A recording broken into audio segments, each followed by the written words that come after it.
Date, 13th of February 2014. Greeting, Mr. Richard J. Winter.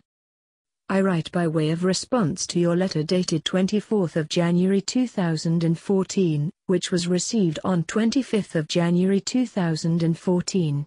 I am grateful for your letter, as this is the first time I have received any formal written correspondence from the City of Bradford Metropolitan District Council, hereafter referred to as Bradford City Council or simply the Council, regarding this matter, so I may have an opportunity to respond to any issues, claims or allegations you are looking to level against me. Following my arrest, detention, questioning and subsequent police bail without charge, something not initiated or orchestrated by the police but in conjunction with them, authorized, sanctioned and conducted by the investigating officer, Mr. David Burns, a council employee, on the 17th of December 2013, I have attempted to communicate on several occasions on this matter with Mr. Burns to little avail. He has been unable and very reluctant to engage with me on the legitimate questions I have raised, by highlighted his uncertainty and unclarity on many points of law, and to the legality of the Council's actions against me. Given that you have now formally responded to my letters, and considering that you are part of the litigation team at the Council, having been in your professional occupation since 1979, I will assume that you are the most qualified and appropriate person to deal with the questions I raise. Please correct me if I am mistaken, but I shall be assuming that you are my prosecutor on behalf of the Council, given that Mr. Burns has indicated that he is only the investigating officer, and feels uncomfortable talking to me on any matters that may impinge on his investigation. As my prosecutor, you are my accuser and I have a right to face my accusers and address any accusation leveled against me. Following my release, I had indicated my urgent request to meet my accusers to discuss the legality of the actions that you have initiated and instigated against me, so I may have some clarity and understanding of what legal framework and jurisdiction of authority you are operating under. This has currently been denied to me, as I am told, given that there is a live criminal investigation, which is now your sole priority. You have highlighted that this must take the utmost precedence over any issues I may have regarding the procedures carried out. Therefore, I have been instructed to put everything in writing to you, as I am now doing so. As you have explained, this is now a legal matter and this is the given protocol. I would like to start by addressing the points in your letter in reverse order as a guide for this response letter. The most important aspect of your letter to me is Section 3. Relevant law, given that Section 2 covers the background and Section 1 covers your actions. As this is now a legal matter, Section 3 is your legal justification for the actions you have carried out in Section 1, given the background of Section 2. Allow me to elucidate to you my understanding of the premise of what is basic, fundamental and a priori. For every action there is an equal and opposite reaction, Newtonian law, and for every cause there is an effect, causality law. Legally speaking, but more specifically, criminal law is about intent and its inevitable consequence to the victim of the offense. What was the intention of the perpetrator and what was the consequence on the victim? Therefore, the sequences of events are 1. Cause, 2. Intent, 3. Action, 4. Reaction, 5. Effect and 6. Consequence.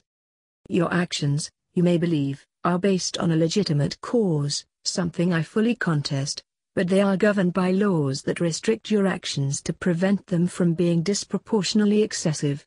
I will inevitably hope to lay these charges against you, that your actions are disproportionately excessive because you are failing to obey any rules of law, or as you have indicated the rules of natural justice. I must say, I was very surprised to find you list this as a relevant law, given that, in my opinion, you fail to understand and appreciate the principles and meaning of what justice is. Reference Source 1, a definition of natural justice according to www.businessdictionary.com. Definition of natural justice is. Reference Quote 1, English legal system doctrine that protects against arbitrary exercise of power by ensuring fair play. Natural justice is based on two fundamental rules. 1. Hear the other side. No accused, or a person directly affected by a decision, shall be condemned unless given full chance to prepare and submit his or her case and rebuttal to the opposing party's arguments. 2. No man a judge in his own case. No decision is valid if it was influenced by any financial consideration or other interest or bias of the decision maker. These principles apply to decisions of all governmental agencies and tribunals, and judgments of all courts, which may be declared to be of having no effect if found in contravention of natural justice. Since we are on the subject, in conjunction with the rules of natural justice, let me also define natural rights from the same source. General, fundamental human rights based on universal natural law, as opposed to those based on man-made positive law.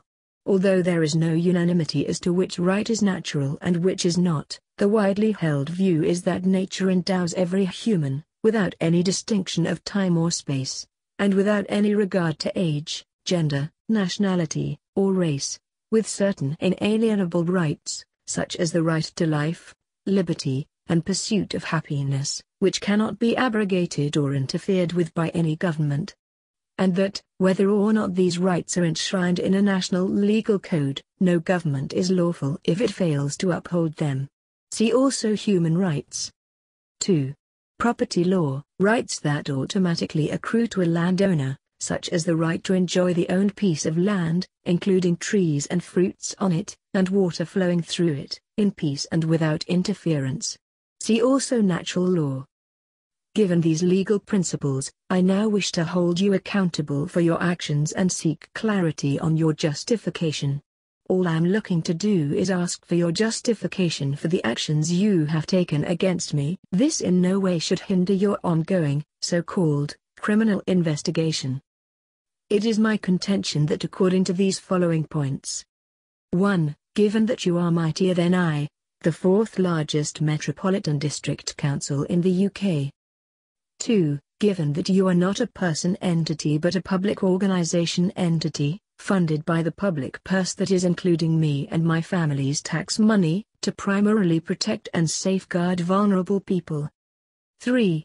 Given that you have more disposable resources than me, time, money, intelligence, legal doctrine, manpower, public credibility, authority and force etc. 4. Given that all your rights are enshrined and fully protected in law, as your very existence was sanctioned by Royal Charter. 5. Given that you have been granted the power to set rules, you believe that you are now the ruler, unrestrained by any rules against your own conduct. The only rule you wish to hold and maintain to is might is right, which is not a rule of law but a rule of tyrants, where you can misappropriate the rights, as you please, of others whom are subservient to you, given that they are subjected to your rules and are thus your subjects. Now, as you clearly know and are well informed of, I am a carer, with no clearly defined legal rights under statute law to safeguard and protect my basic fundamental rights. Given these, being my natural vulnerabilities, you feel that you can do as you please with me and exploit me in any manner you deem necessary for your own self-interest and satisfaction. Thus, to help serve your own purposes and elevate your own positional standing, you have put me into servitude and bondage, and taken away my property and infringe on me and my family's liberties. Basically put, you have power, and the only thing you desire of, is to appropriate more power and control. But it's a well-known adage that power corrupts and absolute power corrupts absolutely. It is my contention that what you are doing to me is slavery and torture by alternative means of proxy and degrees of separation, under the cloud of smoke and mirrors, behind an opaque facade of legitimated authority. Your actions are in clear violation of the aforementioned natural rights, to which the rules of natural justice apply. Subservience leads to servitude, and servitude leads to slavery, something I find barbarically savage and truly objectionable, which goes against my fundamental nature. I am so incensed that I have been put into this position where I am being humiliated and degraded, whereby my fundamental beliefs, principles and integrity are being challenged and undermined. I am no one's slave. give me liberty or give me death. However, it's not always necessary that servitude leads to slavery and savagery. As servitude can also lead to service, and service can lead to production, and production leads to economy, and economy leads to stability, wealth and prosperity. It all depends on who you are subservient to, as cynical brutes and tyrannical despots make for bad masters. Where there once was potential for prosperity, the reality, which only remains, is one of despair and despondency under the shadows and sphere of influence of bad rulers.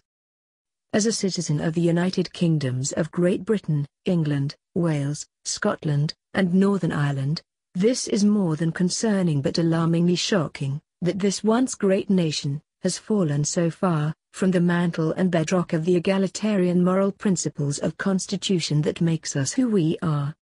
Firstly and most importantly, let me declare, I do not acquiesce to any of your humiliating and draconian demands, as I reserve fully all my rights with dignity.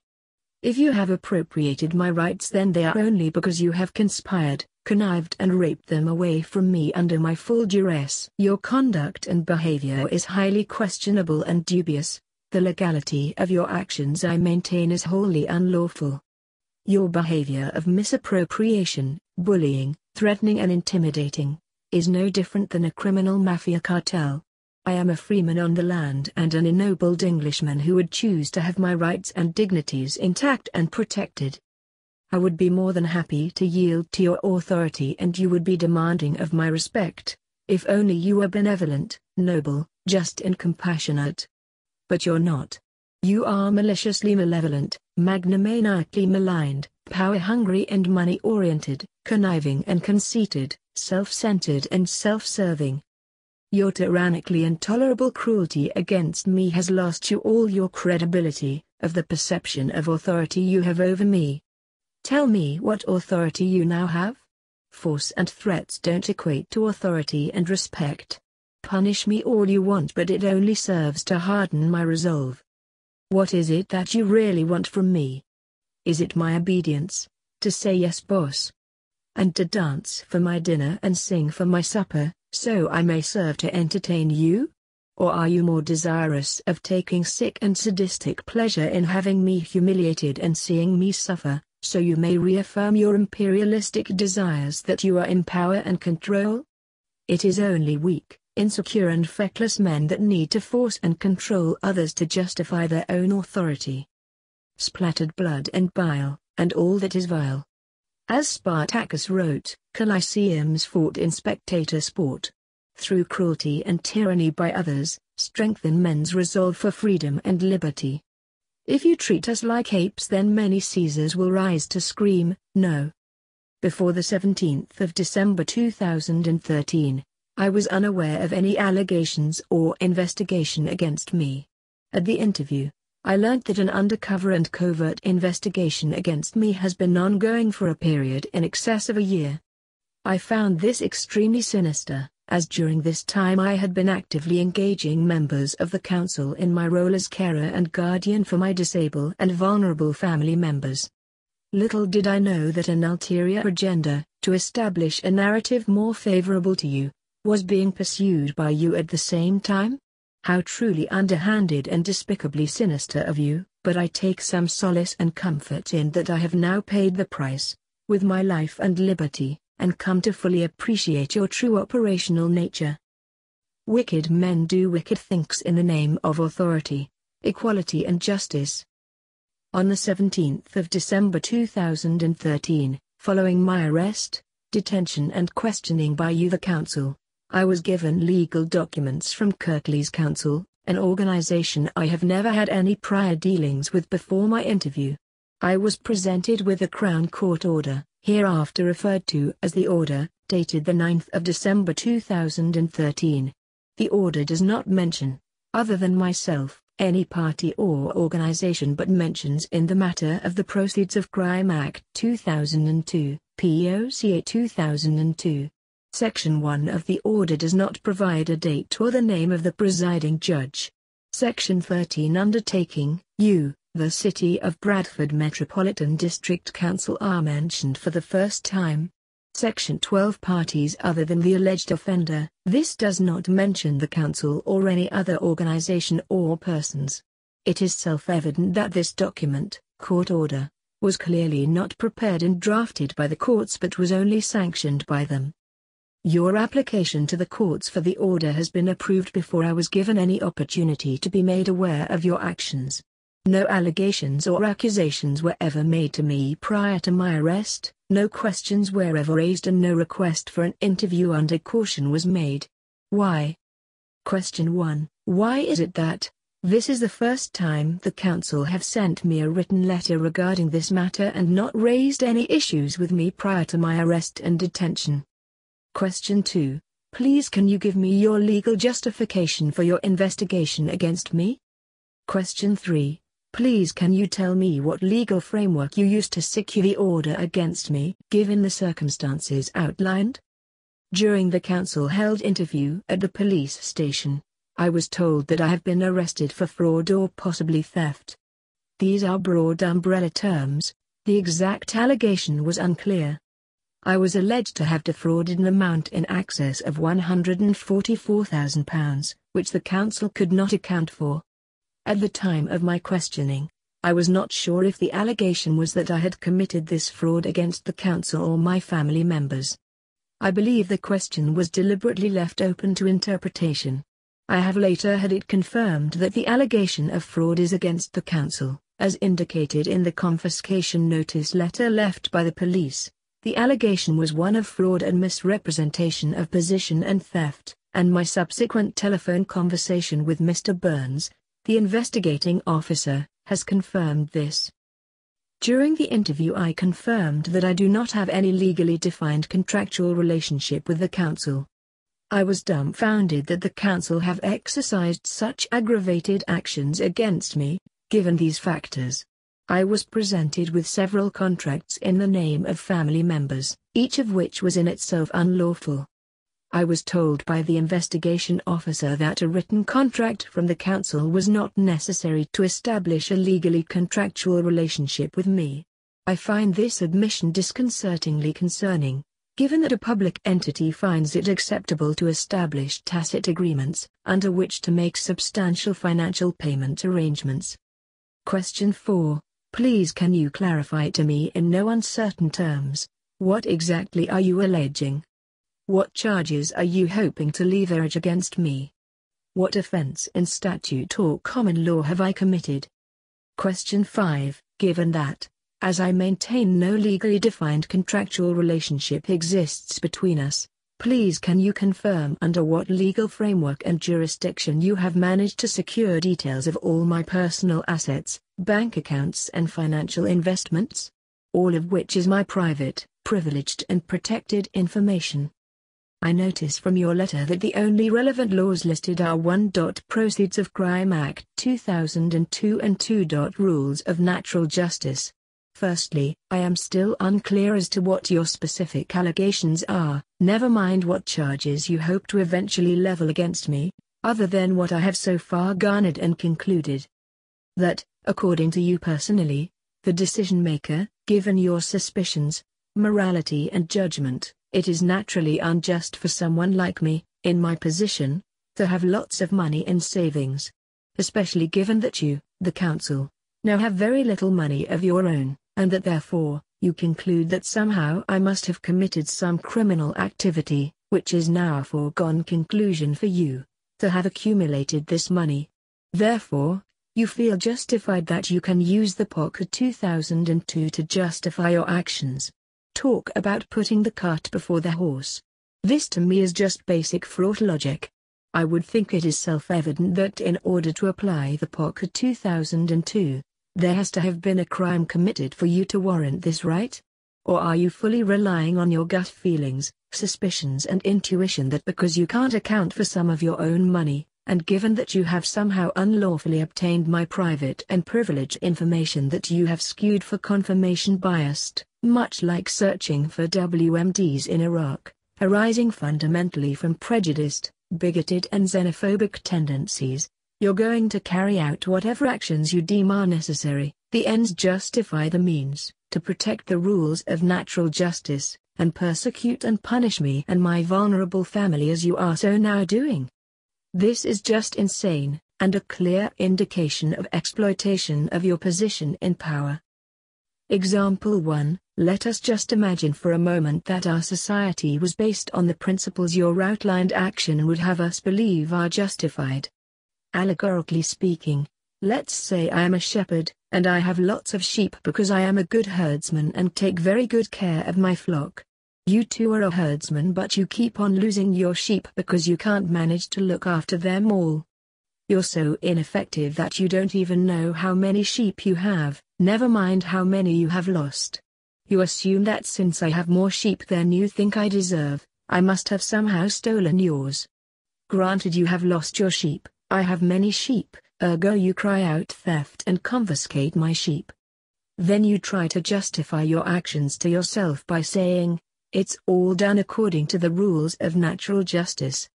Do you not think that a society based on such actions would be barbarously savage and cruel?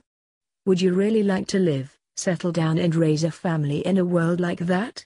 Stop this foolishness. Rather than stealing my sheep, just try and learn to look after your own sheep better and earn the respect of the emblem of civility that you maintain. My sheep are mine. I love and care for them all. They belong to me, so please give them back.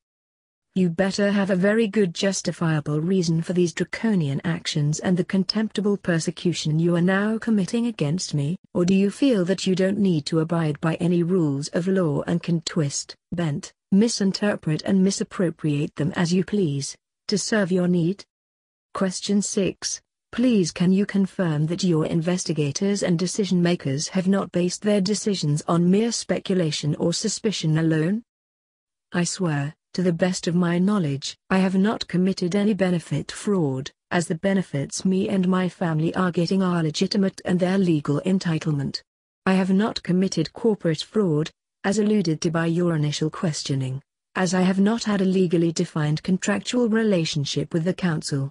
I have not committed any drugs, firearm or sexual offenses. That's just not my style. I have not violated anybody else's human rights, freedoms and liberties, as these are principles I hold sacred and dear to all. I am struggling to understand which crime I have committed, to warrant where me and my vulnerable family are being punished and treated like common criminals. Surely, I have a right to ask what crime I have committed, to which I am now being arbitrarily subjugated for selective punishment, or are you going to even deny me this basic right? Question 7. Please help clarify my understanding. The Proceeds of Crime Act 2002 is only relevant when a crime has been committed. If I am believed to be innocent until proven guilty, then why has the POC 2002 been used before any charges have been leveled against me? In order for there to be proceeds, that is money from a crime, there has to have been a crime committed.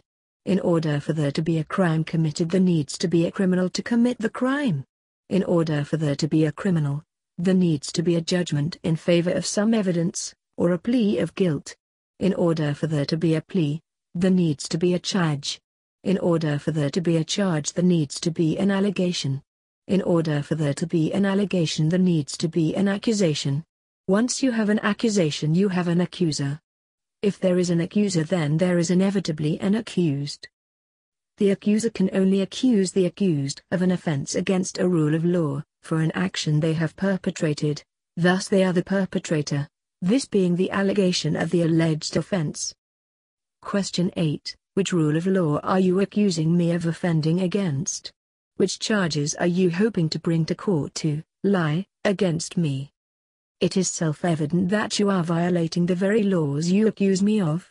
Given that you have assumed I am guilty of some arbitrary crime, you have already committed arbitrary arrest and detention. You have already decided that I am a criminal, as by your reference that I live a criminal lifestyle, and then use the very laws that you are alleging I have violated as a reason to justify your suspicions. You are then knowingly and with malicious intent, utilizing the administrative and legal process as a means and a tool of punishment, with a direct aim to weaken and disable me so you are in a stronger position. You're wasting my time at the cost to the public purse. All evidence you have gathered against me have been obtained by unlawful means. The restriction order you have placed on my assets is unlawful, as it has been procured by fraud on the courts. That is a very serious charge. Let me now return to the points in your letter. In reference to Section 2, Background Information, Point A, of your letter. This is factually inaccurate. Neither me nor my vulnerable family members have had access to any money via our bank accounts since 17th of December 2013. The consequences of your actions have in effect made us destitute and endangered all of our health and safety. Your rhetorical attempts to justify your unjust actions are uncorroborated. By placing an unnecessary blanket restriction order on all my financial accounts and removing the family safe from our home, you have effectively prevented not only me but my disabled and vulnerable family members from having access to any of their legally entitled income. Not only was the restraining order unlawful, as you have committed fraud on the courts, but unnecessary and unduly cruel. I have asked you, in writing, to cooperate on this matter, but you have refused and threatened that objections would be raised against any application I make to the courts, for me and my family to have any means of subsistence. You are not just punishing me but, via this proxy means, you are punishing my disabled and vulnerable family members that you have a legal obligation of duty of care to. My family members have legally defined provisions in law that are now being denied to them because of your conduct. Your motivations have clearly a financial dimension that is serving your agenda through your current actions. Me and my family members are now in a state of despondent despair and we have been put in a horrific position where we have no one else to turn to. Homeless dogs in the streets are treated with more human kindness than we are now being treated by you. Question 9. When you say you have had access to relevant benefits for yourself and your relatives, can you please define what you mean by access and when exactly have we had this access? I can confirm that neither I nor my family members have had access to any of our own money, neither income nor savings, since the 17th of December 2013. Please note this, me and my family have experienced a life much greater in hardship and austerity than what now befalls us by your conduct, which has made us very resilient and resourceful. We can easily survive on the meagernesses of existence, water, bread and soup, and the kindness and charity of others before we succumb to your tyranny. Know this also, that your actions and the liberties you are now taking against us will also be brought to account one day. I will never forget or forgive what you have done to us. The justification you alluded to, for the draconian actions of placing a blanket asset restraining order, was of your fear that I would dispose of all my assets and absconder.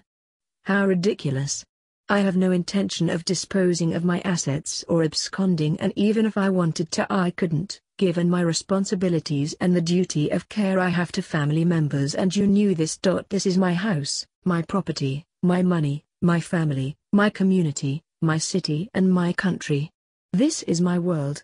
And I have got a long life and I am not about to go anywhere soon. I was made, born and bred, in Bradford.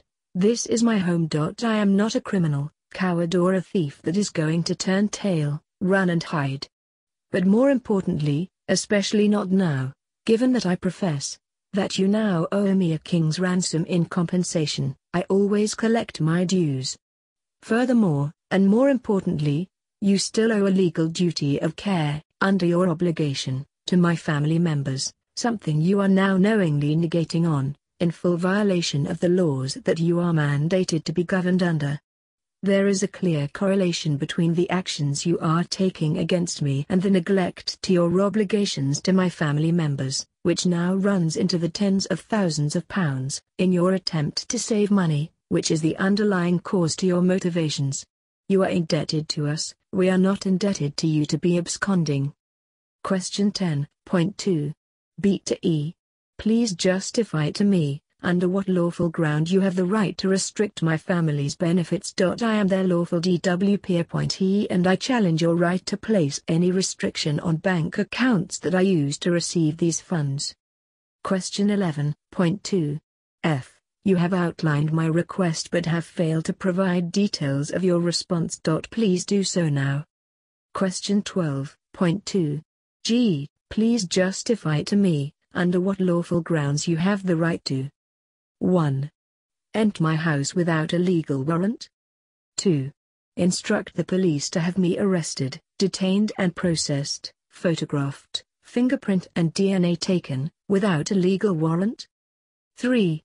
Search my house, without a legal warrant. 4. Enter my bedroom. Confiscate our family safe and various other items, without a legal warrant. 5. Why have items belonging to my family members, especially my late deceased father's bank cards and my brother, for whom I act as a court-appointed receiver and deputy, been confiscated? 6. Please explain the reason and purpose of your search. 7. If the purpose of the search was to retrieve documents relating to care providers, then why have financial instruments such as bank cards and checkbooks been removed? 8. Why have my personal and privileged documents been removed, such as handwritten receipts? 9. Why has my brother's bedroom door lock been broken and our property damaged? 10. Knowing full well that I was looking after my disabled and vulnerable family members that don't speak English, and have mental health issues, why was there no interpreter present, or someone to safeguard them while I was being detained and questioned by you? 11. Following my arrest, detention and questioning, why was there no provisions made to safeguard my vulnerable family members, that the Council has a legal duty of care under its obligation? They have been mentally traumatized by your unnecessary and recklessly ineffective conduct and negligent behavior. It is my contention that your true purpose was to look to find evidence to support your suspicions and uncorroborated allegations, but more importantly to remove my money supply as an instrument of punishment, financial sanctioning, and as a means to torture me. I have far more money than you are alleging I have defrauded you, but you have nevertheless maliciously placed a blanket restriction on all my assets, knowing full well that it will cause me the most amount of distress. You are now looking to degrade and humiliate me further, by asking me to beg you for my own money and then subsequently to tell you where I am going to spend it. Is this your interpretation of the rules of natural justice? The real reason for your actions is to steal not just my money but my highly private, privileged and protected personal information. In addition, it is my opinion that, having spent years through our interactions analyzing my personal behaviors and characteristics, you are hoping to set up an environment which will be conducive for me to kill my family members and commit suicide, so you are in a better position to misappropriate my assets, given that you have little left of your own, due to your gross incompetence and mismanagement. Furthermore, you have a legally defined obligation and duty of care to my vulnerable family members, that necessitate your very existence in the first place, which you are now looking to somehow circumvent by antagonizing me, so I go away. Take notice, I don't get intimidated and I am not about to go anywhere soon.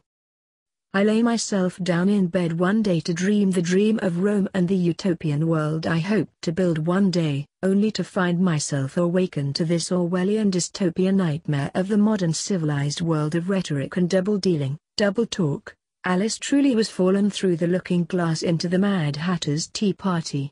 Off with their heads! Shouts the Queen. Madness, I tell you, madness is my world, this place I call my home. Sweet home. What you really wanted was access to my legally protected, highly privileged, personal information to satisfy and gratify your personal curiosity. Well, curiosity killed the cat and your 9 lives are up, little kitty.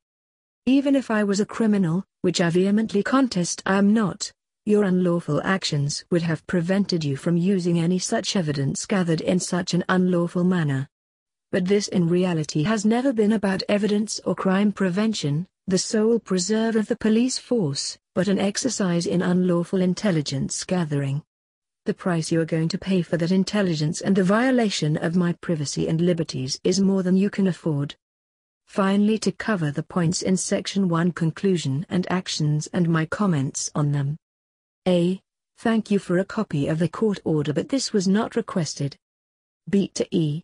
These are your explanations and clarification on the order. This was not requested, as I fully understand what the order has mandated. It is quite clear to me that your offer of £250, which you state the court has allowed, is an arbitrary amount, the true purpose and intention of which is to induce and extract further information from me, and is used as an instrument of intimidation. I respectfully decline your offer, as I find it draconian and humiliating to have to explain anything to you about my money. Why are my liberties being denied to me? You have clearly manipulated and exploited the courts to serve your agenda.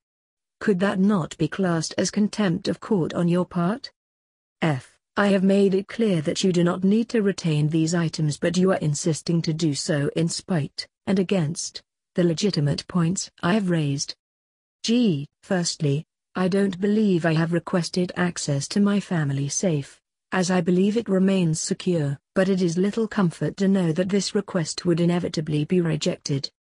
Secondly, you have searched my house without a warrant, under the pretext that you are looking for documental evidence, and then confiscated my family safe in addition to items belonging to family members.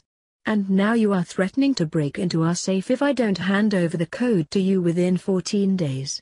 Your intentions are now to break our safe and to charge me for the privilege, by demanding that I pay your cost of breaking into our safe? This must be yet another example of your rules of natural justice at play again. If you want to know where your evidence is, why don't you ask me? I'll tell you. It's where the sun doesn't shine. Why don't you now apply to the courts and get another erroneous order to give me a cavity search? You may have better luck building your case against me under this course of action. Finally, take notice. If you attempt to unlawfully break into our family safe, without an explicit court order, then you accept my price of subject under consideration detailed later in this response. Go ahead and make my day. I challenge you to unlawfully break into my safe. H. You offer me unsolicited advice about getting a lawyer, suggesting that I attempt to get legal aid, as you have now left me with no money, for these actions, which you will inevitably look to object to. Why? Is this not just an exercise in futility? All you really want to do is waste my time and resources at the cost to the public purse. You seem to hold me in a great deal of unprecedented contempt, the courts in contempt, the judicial process in contempt, the public funds and the public in general in contempt. As a rhetorical question, is there anyone or thing you don't hold in contempt? Maybe Mummy didn't love you and hold you enough, or that Daddy simply walked out because he just didn't care. I know it's not fair, but don't take it out on me.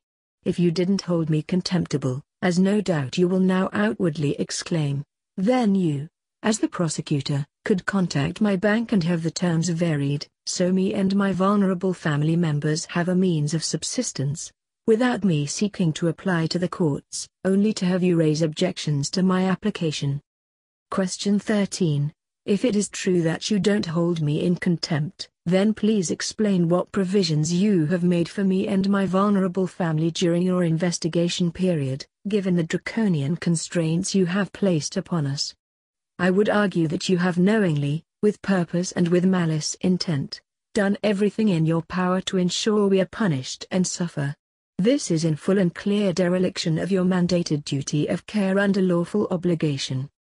I accept that the term in question may be used necessarily and commonly in an application under POCA 2002, Proceeds of Crime Act 2002, as the application would only be made after you, the prosecutor, would have secured a criminal conviction. This is not a fact in our case. You have not even laid any charges against me but made liable remarks that have unduly influenced the courts. It is this that I allege is a fraud on the courts. J. Quite to the contrary, I allege the counsel does not accept the fact I am innocent until proven guilty. It is not just something as you say you can tacitly agree to in wording because it sounds right. It is a foundational principle of law. Your actions speak louder than any of your rhetorical double talk. Irrespective of what I say or do, for you, it is a foregone conclusion. I am guilty and that's that. Now you just have to find a crime that your erroneous conclusion can fit into. Lastly, I would like to address the title of the letter the Council v. Your Self-Restraint Order dated 9th of December 2013, Police and Crime Evidence Act 2002. I am very perplexed as to the vagueness and abstractness in your interpretation of the court order. The order does not mention a council. In fact, it does not mention any second party at all, but is made against a law. The law is the Proceeds of Crime Act 2002. Yet you mention the Police and Crime Evidence Act 2002. I hope you can appreciate that if you yourself are unclear as to who the parties concerned are and which law is used and its relevance, then what chance does a layman like me have? At this stage I am reserving judgment, but it seems to me that your actions are making a mockery of the whole legal and judicial process. The Council has been covertly investigating me for a period of over a year, trawling through all my financial history, having agents visit my home daily. Then, without ever questioning me and having managed to secure a Proceeds of Crime court order, they have managed to decimate all my civil liberties and human rights. They have placed me in an unprecedented situation by exerting their dominance over me. The Council have been bullying, intimidating and victimizing me without a just cause in order to safeguard their own self-interest. Especially poignant is the fact that the Council have never chosen to establish a working relationship with me and have never paid me a single penny in benefits. How can the Council, acting as my prosecutor, use its investigating powers against a private citizen, and a member of the public, that they have never paid any financial remuneration or established a contractual relationship with? Have I ever made an application that was granted for housing or council tax benefit? The money you allege I have defrauded was direct payments made to my brother. Have you questioned him about this money before assuming something you believe to be true and making an application to the courts? You are pursuing and persecuting me due to my relationships. This is clearly a violation of the Equality Act 2010, as I am now clearly not only being discriminated against because of my association with disabled people, but I am having my own rights, freedoms and liberties taken away from me because of this association, in violation of the Human Rights Act 1998. The search of my property was using the Police and Crime Evidence Act 1984. I have a grave amount of concern as to how this power has been misappropriated by the Council. On the day in question, I was told that I was being arrested for fraud and I was escorted off the premises, my home. The remaining two family members, my disabled brother and elderly mother, suffering from dementia, both who don't understand or speak English, were never told that the property was being searched or the reasons why. When my mother protested, given that she did not understand what was going on, she was forcibly restrained by police officers. She is 80 years old and frail. She was screaming out to you, "Why are you doing this to us? Let me go, don't you have mothers of your own?" But you simply didn't understand her given she was not speaking English. At one point she became so distressed that she attempted to call the police and you had to physically restrain her. She has sustained physical injuries as a result of this restraint. She now has panic attacks from this highly traumatic experience. Given that she has dementia, she seems to replay this incident over and over again in her mind, and forgets that the incident has now passed.